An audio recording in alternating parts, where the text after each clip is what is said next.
nation of builders. Strong over 500,000 workers, our auto sector has done more than build cars. It has built communities, livelihoods, and dreams. And behind every vehicle rolling off our assembly lines are Canadian workers with extraordinary skill. So, behind every vehicle rolling off our assembly lines are Canadian workers with extraordinary skill, families whose futures are tied to good jobs, and towns that take pride in knowing that the world relies on the quality of what we create. Today, change, from trade disputes to shifts in the industry, is testing our workers and our businesses. But we know that but for more than 150 years, Canada's auto workers have met every challenge with determination, skill, and heart.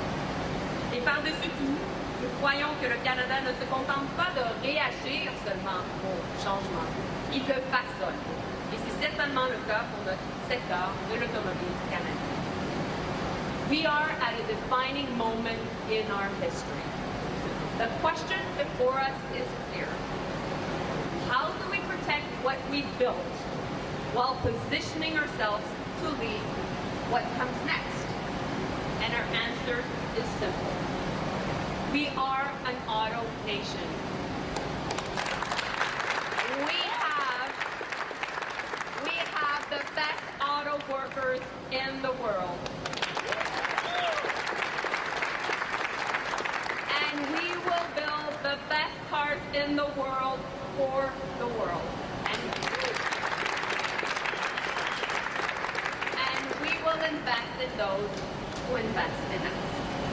So, without further ado, ça me fait plaisir de vous présenter l'homme de la situation, la personne qui va nous présenter la stratégie automobile. Without further ado, the Right Honourable Prime Minister Mark Carney.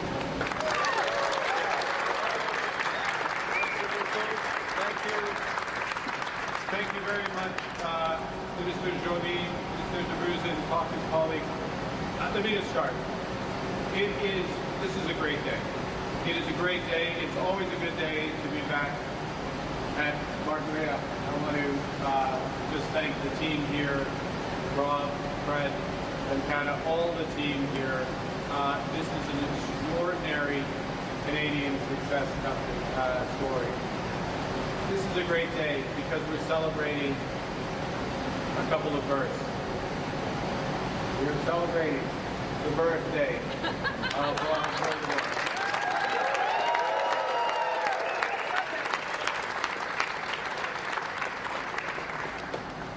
Because of Flavio Volpe, many contributions, we are celebrating the birthday or the unveiling of the Aero 2.0, which shows what the future of our motor is.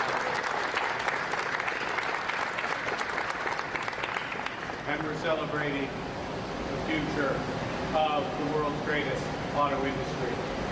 We are here where Canada Strong is forged every day.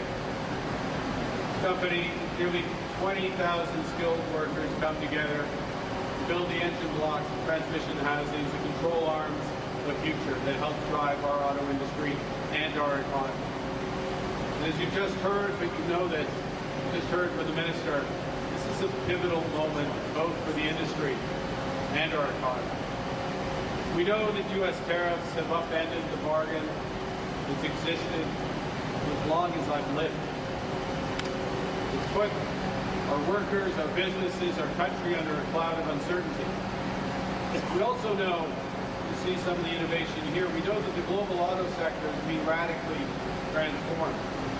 Rapid shifts towards lower emissions, towards greater connectivity, towards even more advanced manufacturing. So the decisions that Canada makes now will shape careers, communities, and our economy for decades to come. And we will not miss this opportunity.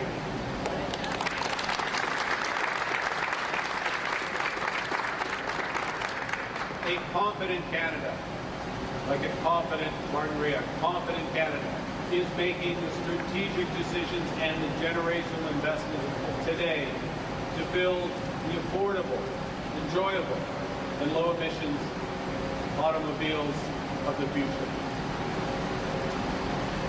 As Minister Joly just said, Canada is an auto nation. The auto industry is central to our story. In fact, the first automobile manufactured here was in the year of Confederation, 1867, in Stansted, Quebec. Henry Seth Taylor built the first Canadian-made automobile. The Taylor steam buggy was powered by a simple coal boiler and mounted on a wagon wheel carriage. It was a one-off, hand-built machine, never intended for mass production, but it proved Canadian-made automobiles are possible. 158 years on, the auto industry is the core pillar of the Canadian economy. More than 500,000 Canadians wake up every morning, go to work, and bring home a paycheck because we make cars. Entire communities have been built around car plants. Cities, towns, Windsor, Alston, two examples, the auto sector remains the largest employer. Aujourd'hui, l'industrie automobile canadienne est l'une des plus importantes au monde. Une grande partie de ce succès découle de nos relations commerciales étroites avec les États-Unis, établies au fil des décennies de coopération des villes automobiles des deux côtés de la frontière. There's no greater symbol of how closely the Canadian and American economies have been intertwined than automobiles. The average car is built in parts that travel across our border up to 8 times before landing on the showroom floor. 90% of Canada's finished vehicles, 60% of our auto parts are exported to the United States. That trade relationship that once was a great strength has now become a serious vulnerability. Now I want to be clear. Canada still has the best deal of any U.S. trading partner, with 85% of our trade with the United States remaining tariff-free and the lowest average tariff rate in the world. And as we prepare for the joint review of CUSMA that will begin later this year, Canada's new government remains focused on protecting this unique Canadian advantage. Our objective is to remove all tariffs in the auto sector to build the strongest North American auto sector. That's what we will build together.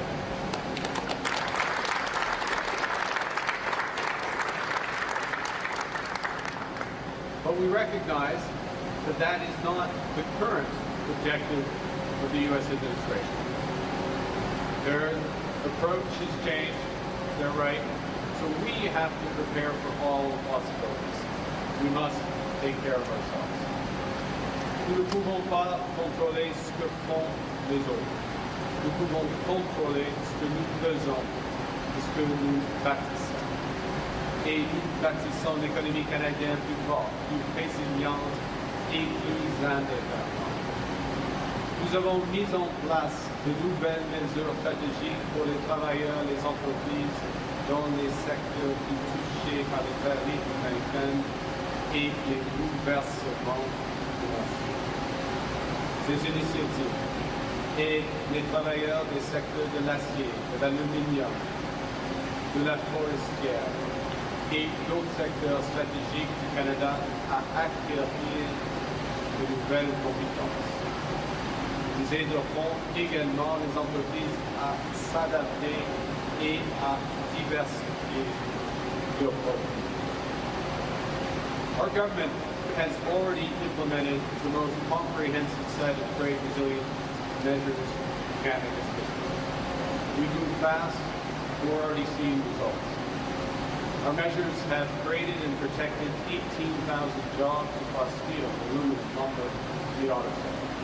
They've prevented more than 20,000 layoffs. We've unlocked almost $1 billion in private investment by small and medium-sized businesses. We provided income support for more than 6,000 workers with a total of 190,000 more expected to benefit, including in the auto. Nos travailleurs sont le moteur de notre économie. Alors que nous transformons nos industries face aux mesures financières prises par les États-Unis, nous nous assurons que les travailleurs canadiens puissent avoir les outils nécessaires pour accomplir cette transformation. The future of the auto industry is increasingly electric and connected. And so to remain competitive and to realize our potential, we must develop the entire value chain for next generation vehicles, harnessing Canada's exceptional capabilities in auto production, including the world's greatest workforce, including globally recognized parts suppliers and leading-edge research and development. We'll combine these strengths with new battery supply chains that will power the future of mobility, reinforced by Canada's IT expertise, world-leading AI and robotics technologies, to position Canada as a global leader in vehicle electrification and autonomous technologies. In the coming weeks, our government will unveil a new electricity strategy to double our grid capacity, to modernize our infrastructure, to deliver electricity that's more reliable, more efficient, crucially more affordable for Canadians. This will enable Canadians to adopt low-carbon technologies such as electric vehicles while supporting the electrification and growth of our industries. With our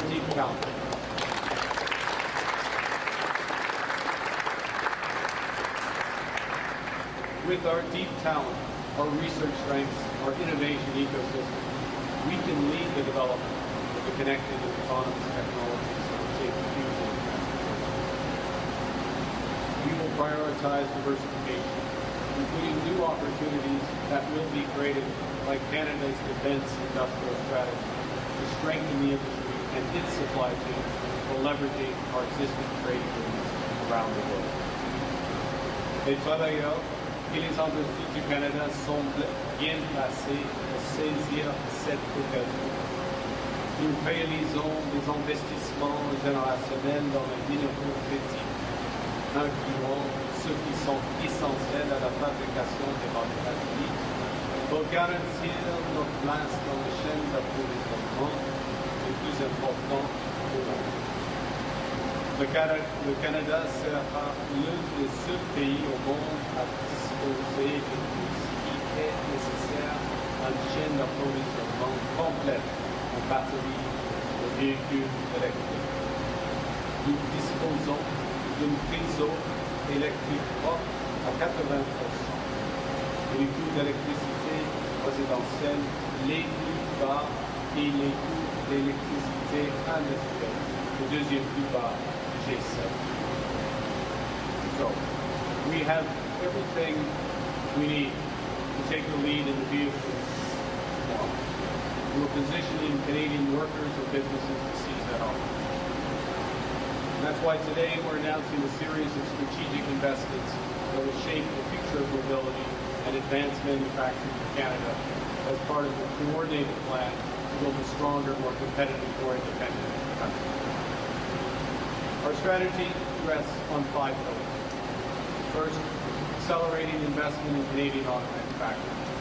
Second, rationalizing emission reduction policies to focus on the outcomes that matter to Canadians. Third, strengthening domestic demand by making electric vehicles more affordable and reliable for Canadians. Fourth, establishing a comprehensive trade regime that strengthens the competitiveness of our auto sector. And fifth, protecting Canadian auto workers from the immediate pressures while helping them bridge the future.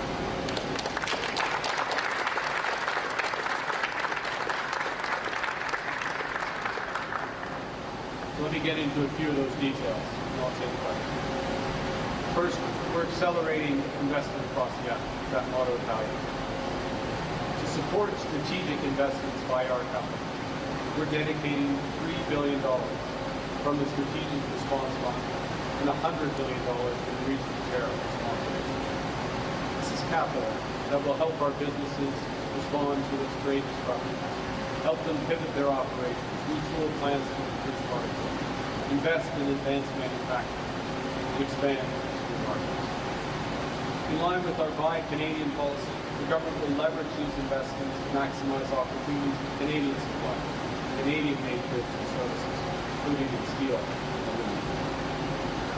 We're also implementing the most comprehensive investment incentives for the auto value chain anywhere in the world.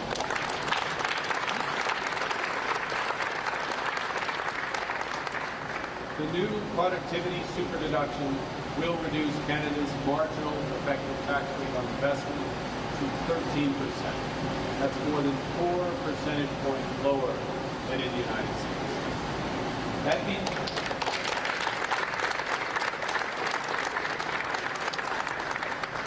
and let me be clear, this is very broad. It means businesses can immediately expense 100% of their investments in manufacturing machinery, in equipment, in buildings, in zero-emission vehicles, in clean energy equipment, in scientific research and development, productivity-enhancing assets, including patents, data network infrastructure, computers, and beyond. Further, in addition, to accelerate investment across the low-carbon mobility value chain, we're implementing the Clean Electricity Investment Tax Credit, we're expanding the Clean Technology Manufacturing Investment Tax Credit, and we're including a wide range of critical moves. And we are reducing the tax rate for zero-emission technology manufacturers so they benefit from 1/2 of the normal corporate tax rate, that is before these reductions. Put simply, we're making Canada the best place to invest, the best place to build, the best place to go.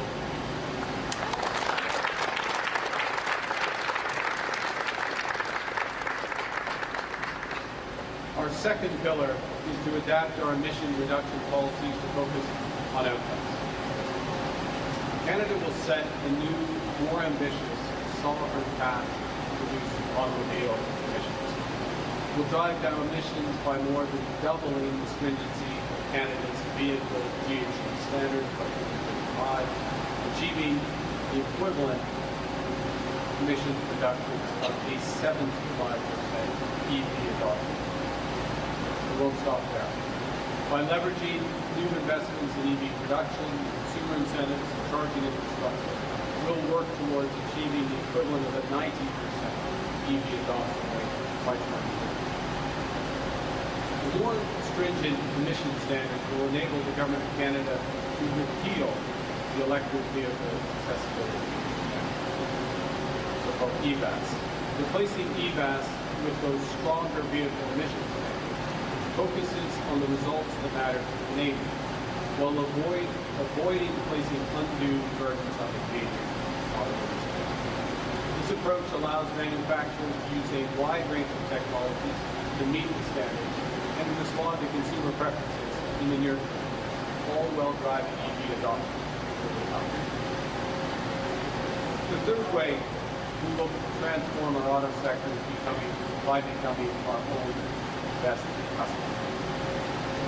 Au cours des 5 prochaines années, les ventes de véhicules électriques devraient représenter plus de 40% de toutes les ventes de voitures dans le monde. Aujourd'hui, près de 80% des véhicules électriques produits dans le monde proviennent de Chine et des États-Unis. Le Canada ne peut pas se permettre de rester avec les bras croisés. Les véhicules électriques sont l'avenir. Et notre gouvernement est déterminé à faire en sorte que cet avenir soit bâti par des travailleurs canadiens, fabriqués dans les usines canadiennes et propulsés par des voitures canadiennes. In a strong domestic market, we have a strong domestic market. We can buy what we build. So the government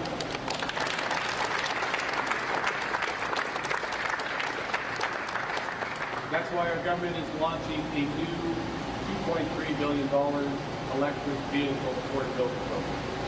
Canadians who purchase or lease a battery electric or fuel cell electric vehicle will receive up to $5,000 and up to $2,500 for plug-in hybrids, priced up to $50,000. To support the Canadian auto industry, this $50,000 cap will not apply to Canadian-made EVs or Canadian-made plug-in hybrids. And those incentives will only apply to vehicles produced in countries with whom Canada has a free trade agreement.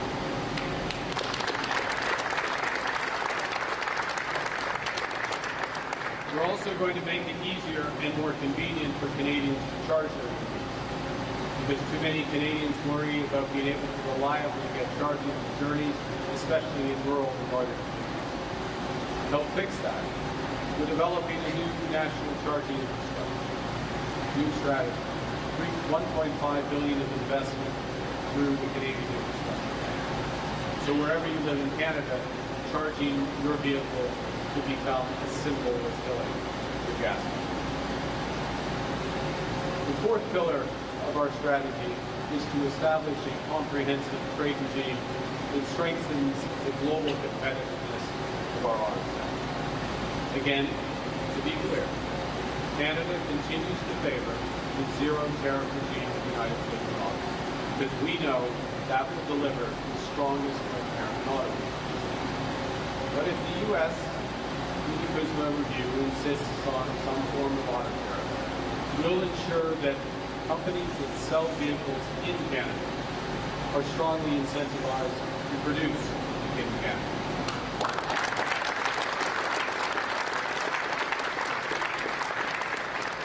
And to support this objective, we will explore strengthening our automotive emissions framework through a tradable credit system that would reward companies that produce and invest in Canada.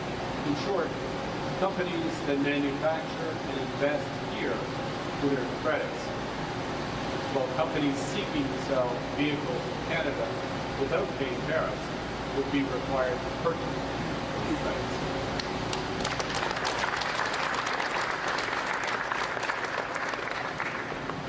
Pour exploiter pleinement le potentiel de ces mesures, le Canada doit tirer parti de ses partenariats internationaux afin d'accéder à de nouveaux marchés mondiaux. Le Canada a déjà conclu des accords de libre-échange avec 51 pays qui représentent 1,5 milliard de consommateurs. Notre gouvernement poursuit dans cette voie et a déjà conclu 12 nouveaux partenariats commerciaux et sécuritaires sur 4 continents en seulement 6 mois. Our recent agreement with China will allow a limited number of EVs from China to enter the Canadian market, fewer than 50,000 a year in the market of upgraded cars, to help provide Canadians with more affordable, energy-efficient options. At the same time, we expect this agreement to catalyze considerable joint venture investment in Canada with trusted Canadian partners to create new auto manufacturing jobs and strengthen the build-out of our EV supply. Finally, as we transform our auto sector into a global leader in electric vehicles, we're working to protect workers and businesses today so they can bridge to the economy of tomorrow. We're providing additional income support to workers, to employers through new work-sharing grant, giving them the flexibility that employers need to retain workers and prevent layoffs. This has already helped prevent more than 3,700 layoffs in the auto sector. We're also establishing a new workforce alliance, bringing together industry, labor, and training partners to address skill gaps, remove bottlenecks, and catalyze private investment. We're launching the Automotive Task Force to drive coordinated action between our government and the province of Ontario to build the cars. We're breaking down barriers and working together across government, industry, and labor with shared focus. Ensemble, ces nouvelles mesures forment une nouvelle stratégie qui permettra à notre industrie automobile de faire du Canada un chef de file mondial dans la de la production de bienvenue électrique. Et nous nous concentrons sur ce que nous pouvons contrôler et dans le secteur automobile canadien, ainsi que travailler avec les communautés qui ont le besoin à s'adapter, à être compétitifs et à réussir. When Henry Seth Taylor built Canada's first car, he could not have imagined what this industry would become. The Canadian automakers would assemble the world's first affordable car, the Ford Model T.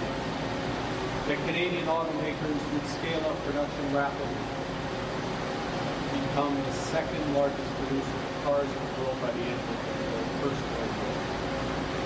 Then in World War II, the industry would quickly shift almost entirely to military production, producing more than 800,000 military transport vehicles, 50,000 tanks to help win that. These feats were the result of Canadian determination and ingenuity. They were the product of an industry that adapted, pivoted, and when necessary, transformed. That's what we must now do to build vehicles lower emission, autonomous, more reliable, more affordable. For a stronger, more resilient, more independent Canadian economy that creates great jobs here at home. That is what we are building together. That is the confidence of Canada. That is Canada's strong. Thank you very much. Thank you, Prime Minister. Next question from this is questions will be 20 minutes of questions. First question, Nujit. Good morning, Prime Minister. Nujit Amelis, Bloomberg News. 3/4 of Canada's auto production right now is from Japanese firms, and you made efforts recently to attract investment from Korea, from China. So does the future of the auto sector lie with Asia and not the United States? And have you lost faith in the Detroit automakers to build in Canada? Absolutely. One of the great things about the Canadian auto sector is its diversity. We have a wide range of partners. You're absolutely right that Japanese producers account for roughly 3/4 of the production of the major players. We have integrated supply chains across North America, in fact, broadly, companies like Mark Carney. We are in active discussions with a range of potential new investors, a broader range of countries to be able to be represented in the Canadian auto sector, Canadian production. And we are working with the Detroit 3, the major American auto makers, on retooling some of their plants, expanding activity here, and integrating there. Importantly, the effectiveness of the work with the U.S. auto makers will be impacted by the results of the peaceful negotiation. We have a strong view that the most effective, strongest, resilient, competitive, affordable auto sector in North America is one where vehicles and parts continue to move across our borders tariff-free. That view is shared by Detroit automakers as well, and we'll be working hard in order to accomplish that. If that is not the case, we're putting in place a series of measures for production in Canada, for Canadians, for export. You said removing auto tariffs is not the quote current objective of the U.S. administration. I know that you said that Canada prefers there to be no tariffs, but do you think that tariffs on the auto sector will be here in place for the long term, at least through the Trump administration's term? I think, look, it's a review of the agreement. Under the current Kuzma agreement, it's not consistent with having auto tariffs that there are in place. We have matching counter tariffs. I think it's clear from the lesson of what's been happening over the course of last year that the previous arrangements were more effective, and we're going to work hard to move back towards them, as is the Mexican government, as I think, speak for the auto sector as a whole, there's been extensive consultations. That's what the auto sector thinks is in the best interest as well.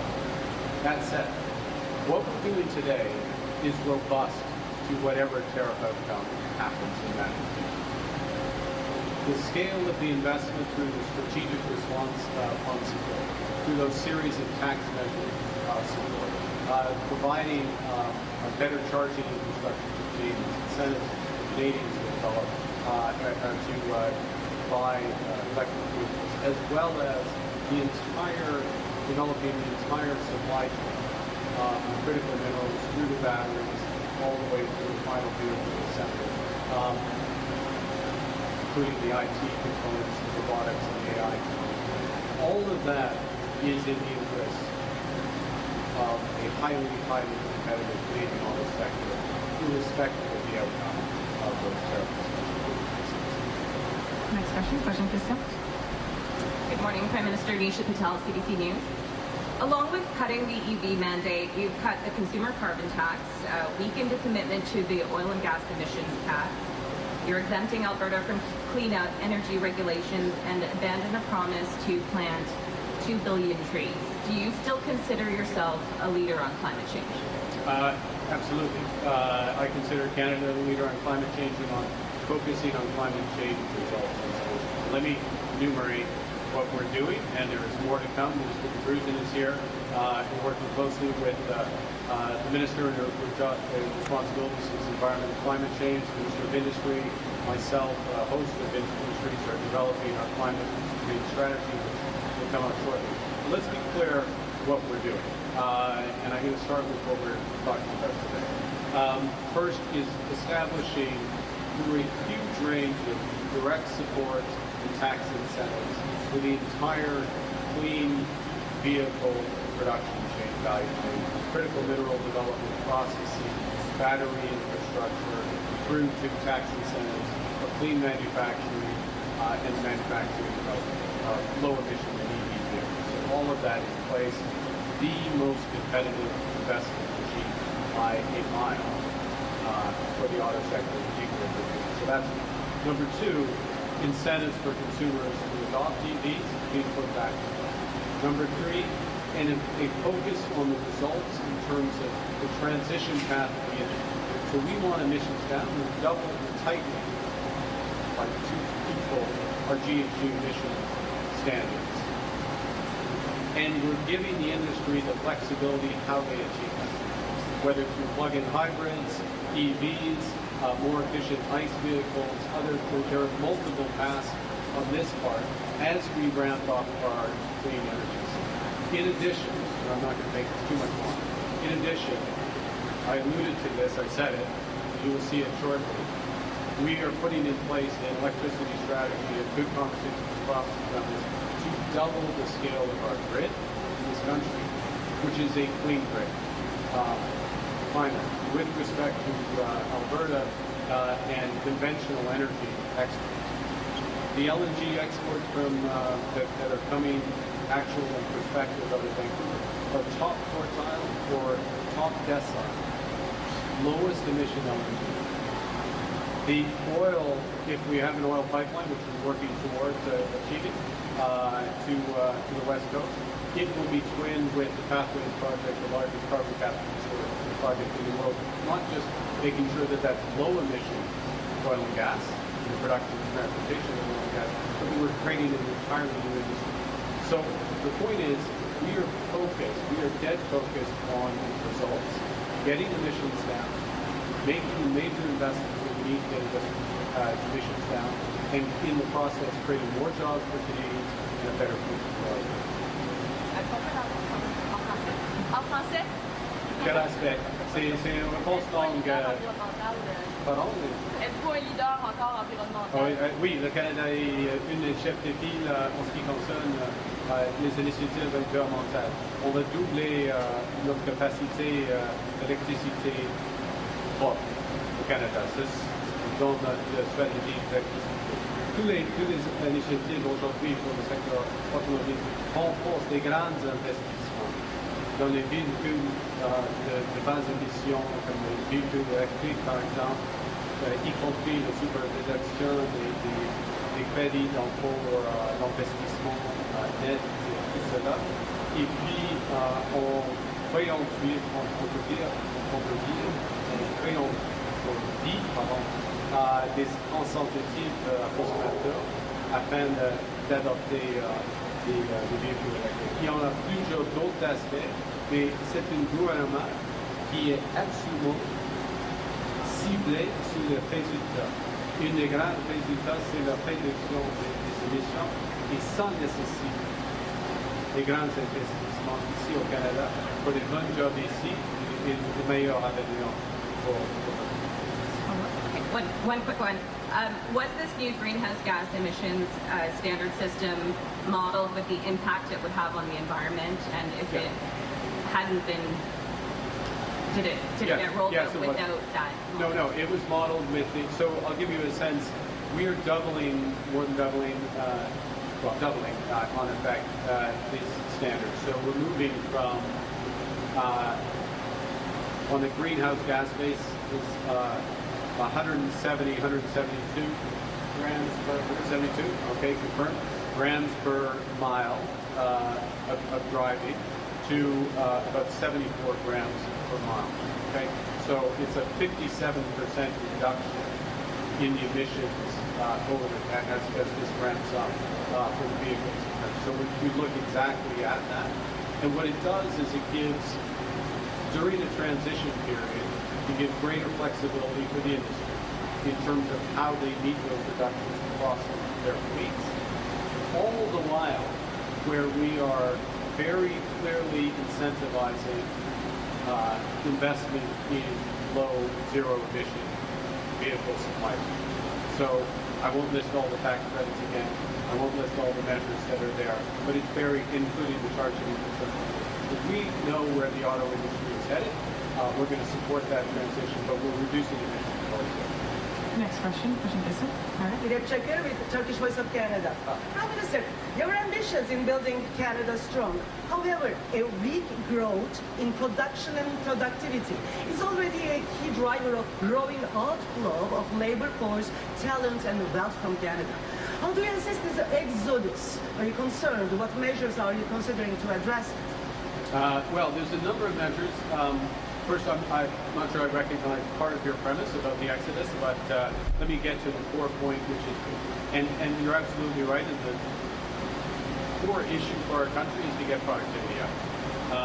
And there's nowhere more important. This is, I'm in a sector, literally a sector that is constantly improving productivity. And now we see an opportunity for a step change in productivity and market share, quite frankly, in the Canadian auto sector, all aspects of the auto sector. That will require large investment. And so much of what we're doing today, some of it's consumer incentive, but the large amount of what we're doing today is to drive very large investment here in Canada. Everything from $3 billion on fund through those tax incentives and beyond. That will help drive productivity. And I'm just going to link it back, I'll hand it back to you, to the general question on questions on the environment and emission reduction. This government has a very strong view that lower emissions will be one of the drivers of competitiveness in the auto sector, manufacturing sector, and the energy sector, and more broadly. That process of moving towards lower emissions will help drive productivity. So there's a congruence of what we're doing on emissions, getting those results, and productivity and growth and jobs. Another question. In the global shifting of balance of powers, Canada is turning toward middle powers, as I said, in Davos, for diversification. Do you see Turkey, a specific country, a crucial NATO ally, as a middle power with shared common ground for a new partnership? How do you assess potential cooperation, especially in defense and nuclear energy? Thank you for your question. First, let me reinforce a few things in it. One is Turkey is a vital partner in NATO, a vital partner in a very important and sometimes challenging part of the world. In addition, there is tremendous opportunity. Sima is here, and Makan is here, and we have a series of opportunities to deepen our commercial relationships with Turkey. I've begun those conversations with President Erdogan in New York, and we intend to follow up. That can include aspects of defense cooperation and nuclear cooperation, as you suggest. But it spreads much more broadly. I'll just make the observation that since we're here, Turkey is one of the leaders in manufacturing globally and advanced manufacturing. Those areas are partners. Next question, Kissa. Good morning, Prime Minister. Colin DeMello from Global News. So the purchase incentives, as you mentioned, only apply to countries with a free trade agreement. Can you confirm that the 49,000 EVs imported from China, those will not be eligible for the rebate? And is it your expectation that provinces should match the federal incentive? First, the answer to your first question is that is correct. They will not apply to the Chinese vehicles. It's not something we discussed with the Chinese arrangement. I will remind that under the agreement with China, that 49,000 vehicles, very quickly they get to a position where half of those vehicles are priced at 35,000 or less. So the incentive is in the price, if you will. That's the first point. And then the second part of your with the provinces, we haven't discussed that specific aspect with the provinces. I'll leave it to the provinces to make those decisions. I will say, Minister Jolie has helped lead this. We have been, as you would expect, in very close, constant discussions with the province of Ontario. Many examples of that, including the auto strategy report, and I've had a number of conversations about this package. It's consistent. I don't know if the Premier will speak for itself, but we are aligned both in the fundamental importance of this industry and the direction of the measures to go through this one. Thank you. The U.S. president has obviously said that he wants to move auto assembly to the United States while Canada can continue to focus on parts. Your announcement today of a tradable credit system seems to suggest that you are acutely concerned about the future of that sector. Can Canada realistically come away from the CUSMA review with the domestic auto assembly fully intact as it is today? Well, look, in an industry as dynamic as autos, constantly being reinvented, there's changes, there's always changes in market share, investment, and competitiveness, and that's why the best companies adapt. Secondly, as I say, our view is a zero tariff regime is the best solution for the United States, for Canada. We work for Canada, but it's also the best solution for the United States and Mexico. We'll work hard for that. You're right. The president has made that. That's his current view and preference. In that event, we're looking at this tradable credit system that will further incentivize production here, which is the right thing to do in that world, but also very large investments that we're talking about that is going to make our industry world leading regardless of the outcome. Next question, Barbara. Sorry, oui, en français là-dessus. En français, en ce qui concerne, c'est clair pour le moment, l'objectif du président des États-Unis en ce qui concerne la répatriation de l'assemblage final des automobiles. Deuxièmement, n'importe quel résultat de la revue de l'ACM, nous avons une stratégie maintenant qui va encourager très grave d'investissement à une échelle majeure pour le secteur qui va rendre notre secteur plus compétitif, plus ici.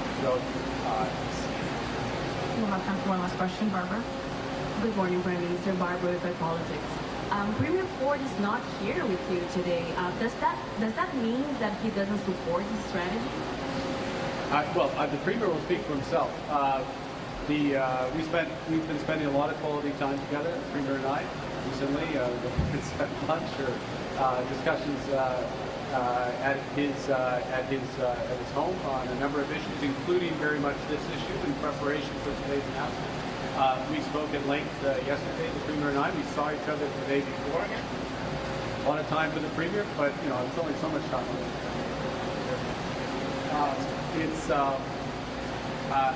Premier will speak for himself. We're very aligned on these measures. This is a good, look, I'll finish where I started. It's a great day. It's a great day. This is what a confident country does.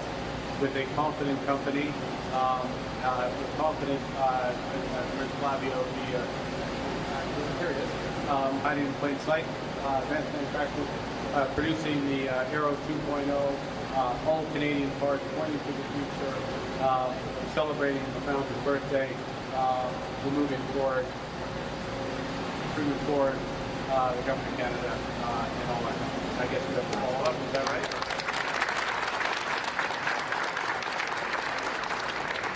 Last follow-up, Barbara. Go ahead. Even with former government policies, it was uncertain that Canada would hit its emission reduction targets. What would you say to Canadians who might think there's no way this more gentle approach is going to deliver those emission reductions? Well, the first thing is that in terms of our overall climate policy, as I say, in the coming weeks, we'll be releasing our climate competitiveness strategy, so we'll have more to say at that point. The second is this is a government that is relentlessly focused on results, relentlessly focused on the types of investments that are going to reduce emissions and create jobs, make the country more competitive. So that is what this entire package, and this is integrated. This all is self-reinforcing. Incentives for consumers, building the clean auto supply chain, doubling the size of our green grid, the trade strategy that reinforces all of that. All of that works together to create jobs for our economy. Alors, dernière question, très rapidement. Est-ce qu'on peut le savoir en français sur Ford, pourquoi il n'est pas là aujourd'hui avec vous pour être support de stratégie? Alors, c'est pour le Premier ministre Ford de répondre directement, mais il n'y a pas de message. Nous sommes absolument alignés en ce qui concerne ce secteur.